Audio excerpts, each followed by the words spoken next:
have a number of things we're going to do. This is one of them. I'm going to share with you an idea, and then maybe I'm hoping that maybe somebody will pick it up here and run with it, or you know somebody who can run with it, or you can share with somebody who can run with it. After that, we're going to have an interview with 3 of our guests around what they are doing. So even we are supposed to be like, we had up to 40 registrations for this event. So I'm expecting more people, and even though they don't show up, we have this being recorded. So I want you to be assured that whatever we're going to do here is making some impact. So be in your best element. You know that. And then we're also going to have a period when we talk about some of the phenomena of people behind this program, people who have put together a little money to make it happen. So we expect that maybe we will help promote those people so that the program can keep going on. And finally, we're going to have a little snack at the end. I'm very careful not to say lunch so that I won't raise the expectations too much. But we're going to have a little snack at the end of the day. Alright, so this month's idea is what in fact, I struggle so much looking for the name that I will give this idea. But I will describe it, maybe you can name it differently for you, depending on how you perceive it. When I first came to Ghana, one of the things that happened to me, by the way, I'm a Nigerian, in case you don't already know. When I first came to Ghana, one of the things that caught my attention was the fact that every now and then, my friends in Nigeria would call me, asking me whether they could come to Ghana, what it takes to come to Ghana, are there any nice places to go to, how much does it cost? Welcome, sir. Yeah, thank you. How much does it cost? And all that. So I kept getting all that. You see, the truth is that sometimes you don't know what you have if somebody else outside, like I said, like the white man who did the analysis for us, until somebody from outside begins to ask questions. So I had some questions. In fact, I helped up to 3 or 4 people, kind of like tour guide kind of thing. So I'll pick them at the airport, my own personal time, then take them to a hotel, they book the hotel. You know, because they want to know where is the most cost-effective hotel. They want to know whether somebody is cheating them or not. All this kind of. So they just need somebody to guide them, both before they come and after. So I began to think about it, and I said, look, this can be somebody's bread, somebody's business, and we experimented it, and this is how the experiment went. Number one, we spoke to a number of hotels.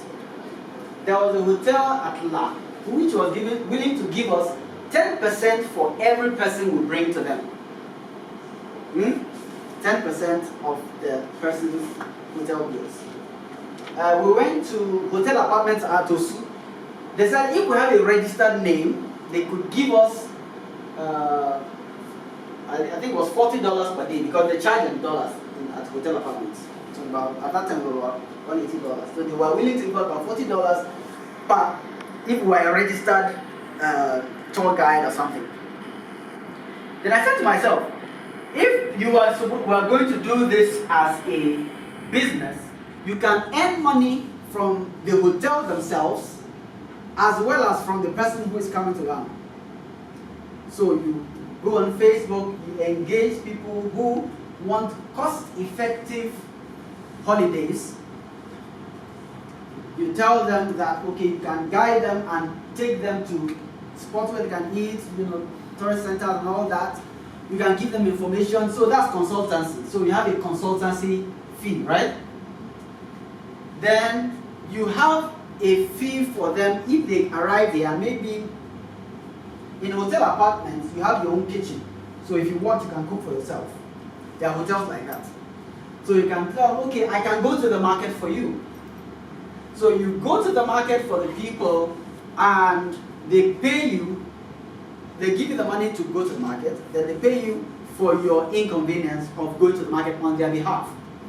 Then you have customers in the market who you regularly buy from. And you tell them, because I buy from you often, you need to give me these things at a discount rate. But you are charging the normal rate from the people who are giving you the money.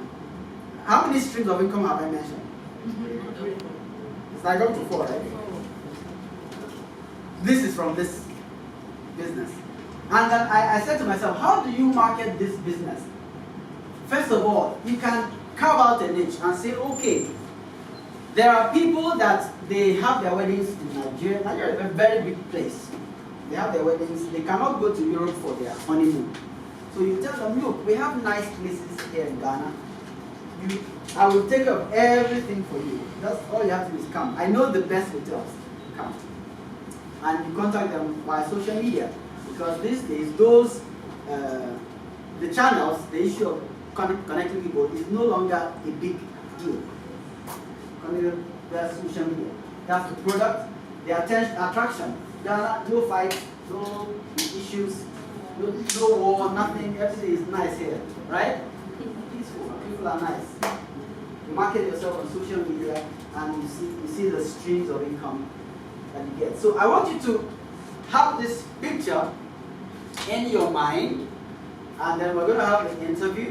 You have this picture in your mind. After that, I will get your feedback on, or let me take the feedback first, then come to the interview, right? So this is the packet. This is a raw idea. This is completely raw. So I want to get from the audience what you think, whether you think this makes sense or not. Is this something that can be done by somebody who's already working?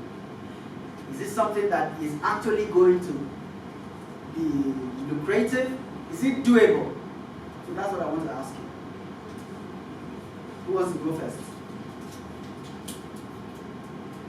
So part of the reason why we're here is to brainstorm the ideas. Ideation, that's what they call it in entrepreneurship. What do you think? Is it a daydream? Am I daydreaming? Is it too hard to do? So let me have your thoughts. Yes? Okay.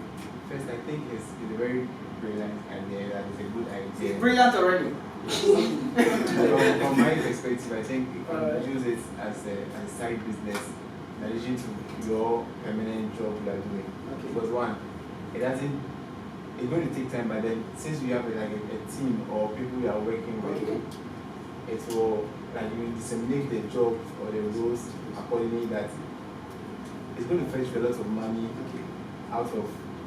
Okay, brilliant. Because when you said, I was about to ask you, what if they come for the holiday on a weekday? But you have given the answer. You have a small team, right? Yes. So what do you need in that team? Who do you need in that team? One, you need like a driver. You need a driver. Brilliant. Who else? A chef. A chef? You need a chef, really? Okay. If you say Because so. you do the cooking yourself, you are waiting. Okay, it depends on, okay, you want to cook actual food for them. I mean, like you mentioned, going to the market. Yeah. Some of them might be foreigners. Okay. Okay, so maybe they want you to actually do full cooking. That's fine. Yeah. When I mentioned the market, I was just talking about food stuff. But you can actually do the cooking for them, which makes sense. What else? Then you may need someone who may run errands. Yeah, you need someone to run errands, maybe with the driver. Okay. I think you need someone who is very good at the social media. Okay. Because you need a person, someone Brilliant. advertising. Brilliant. Powerful. And also someone who understands Ghana. Understands Ghana. Because if you ask yourself, maybe you've lived in Accra, you speak in Accra, you don't live in Accra, but there are very beautiful areas in Ghana. Yeah. You don't know. You don't know. So if you get that person, I think This is brilliant.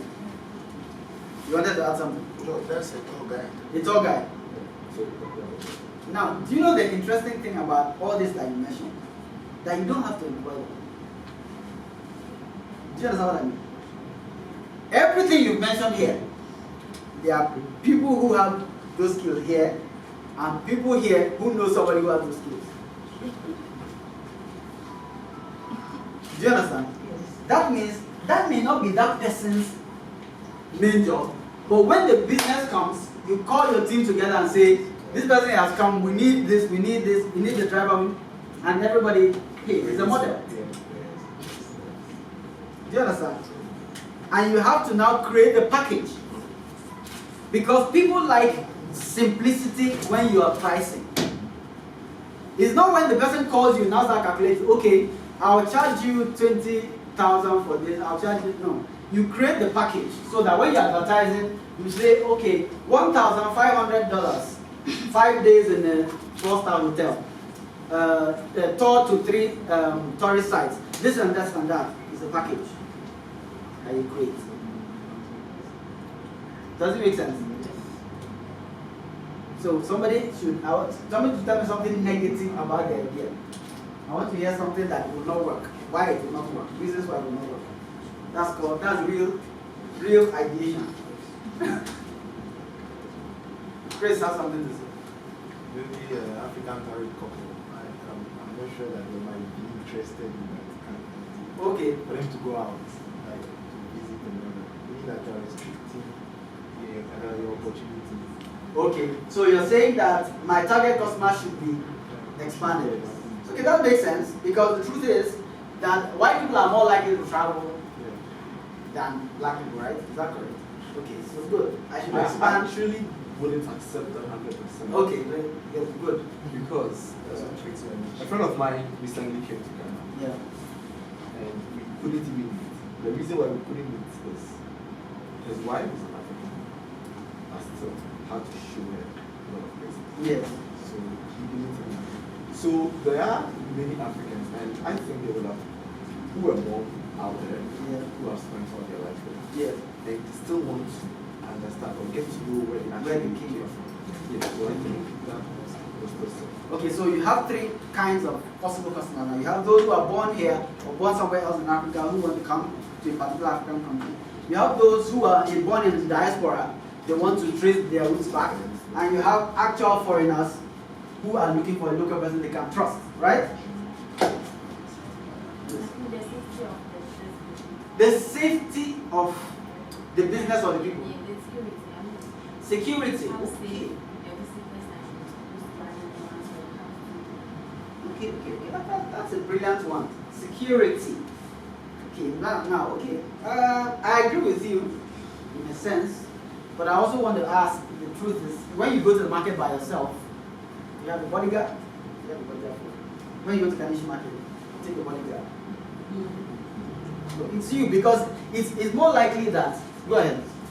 Yeah, I think the issue of security will come up in every business. Yes. I mean, if you are into banking, if you are everywhere, so if you put up something like this, you will need to think about that. But for me, the issue I see most often, I mean, whenever you come up with a business, when you have to get another person involved, sometimes it becomes quite difficult because of our way of thinking. Okay. Yes, I've experienced that. Yeah. Twice or thrice. So I don't know if any of us here have gone into the Uber business or tried to get a car for someone to drive. You know, it's not easy because I mean we don't trust each other. Yeah. That's one. And also everyone wants to be selfish. You see, and so you realize that people start businesses. I mean, if there's anyone here who has started a business, ask how many of us have partnered, have tried to grow bigger by getting more people involved. There is that challenge around this place, and I think we need to build a culture around that, to really get people with you and people, because if you have someone who has a like mind, I mean, it will be great. Wow. So this is our problem, right? Yeah. And this is a problem that maybe some of us have already experienced. Yeah. Go ahead. Something I want to add, from my perspective as an event planner, like you did mention earlier that these people are not people you need to employ. Yes. But I can tell you it's more difficult even if you don't employ them. It's more difficult if you don't employ them. Okay. Because these are people who are working for themselves. For example, we can have in a photographer. Some people are going for animal tours. Yes. They want to capture. then maybe the other vendors. These are people who maybe you plan that they have to be there at 2 a.m. Then they got another work somewhere, it's going to feed them more. Okay. Sometimes they will even tell you that they won't make it. You are in the comfort of your home knowing that somebody is going to deliver. And you know, this work is like once you disappoint 1, 2, 3, it's helpful. So sometimes it's even more prudent to get people that you train and you are sure that these people will deliver. Otherwise, these guys on the street, you think they are already experts on their own and they're just looking for money. So they don't care if they disappoint you. I've suffered that many times. Okay. So I think that it also keeps bringing up the issue of trust. Yeah. And but I think a way we can help this is something you mentioned earlier. You know, so an example is I have this boy in my church. Right? So coming from a home that doesn't have much. So I help with the school fees in the SHS. So what am I trying to do? I'm trying to build a relationship. So there's a person who will be done with school and will want to look for a job. If I'm able to start a business and employ him, already there's some trust there. And so starting somewhere, and it's about catching them young.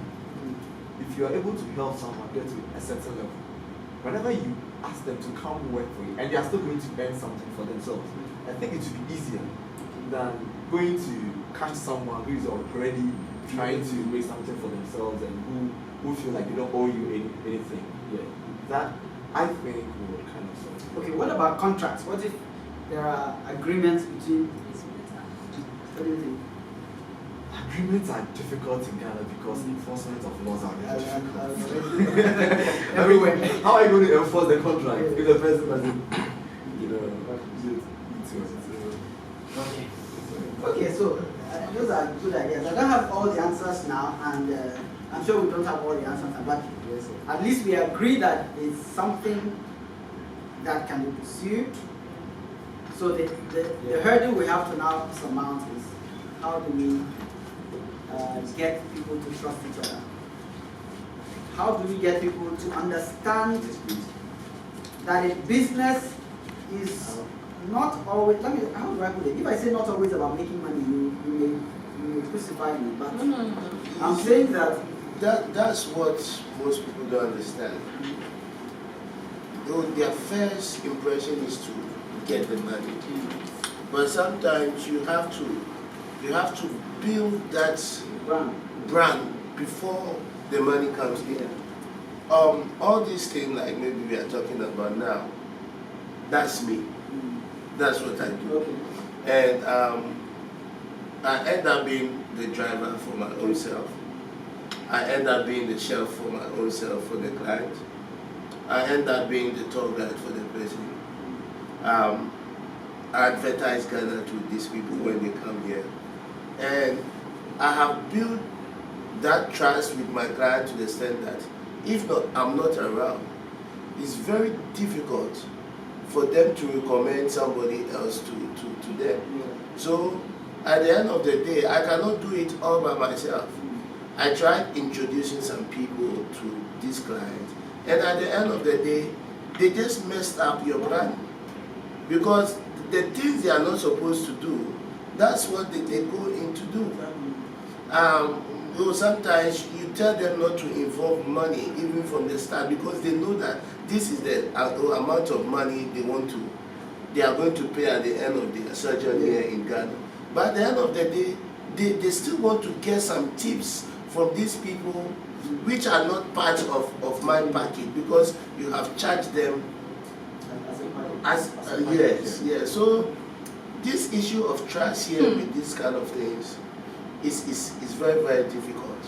But I think that there are other ways we can try to raise people to understand the essence of this business, that when they are patient and they know the kind of brand you are trying to build, they should focus on the end product, not what they want to get now.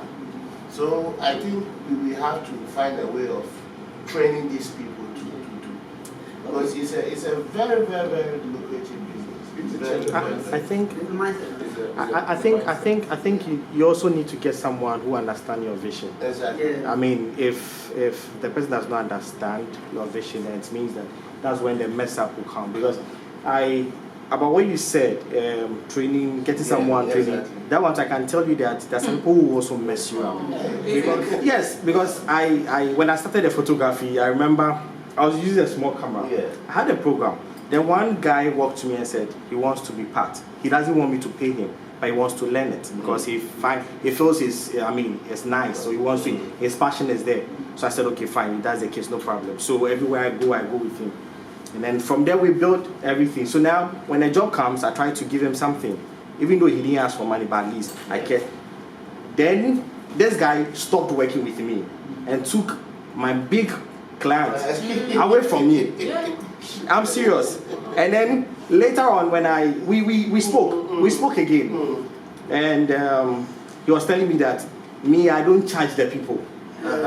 You know, he said I don't charge the people. That's what So yes, so his own is for the money. Yes. Me and my own is to make the name. The name. That is it. Because I believe that if you make the name now, Yeah. if you get a client, I mean, it's you go everywhere. That is the whole thing. So I feel like if the person does not have that vision where you want to get to, what you want to do, what you are seeing, the person will only be thinking about the money and how to survive or something. So it's the vision and not only the trust. Okay, the vision. Brilliant. You see, what you just reminded me of is a message that Dr. Otabe preached about Jacob nations and Esau nations. You know, Jacob. You know the difference between Jacob and Esau? Yeah. Esau is ready to eat his food now. Jacob is ready to wait. And he always has the upper hand over Esau because he can give Esau some small thing and Esau will sacrifice his soul. Exactly. Who am I talking about? If I was say Jacob is a nation and Esau is a nation, how would you classify it?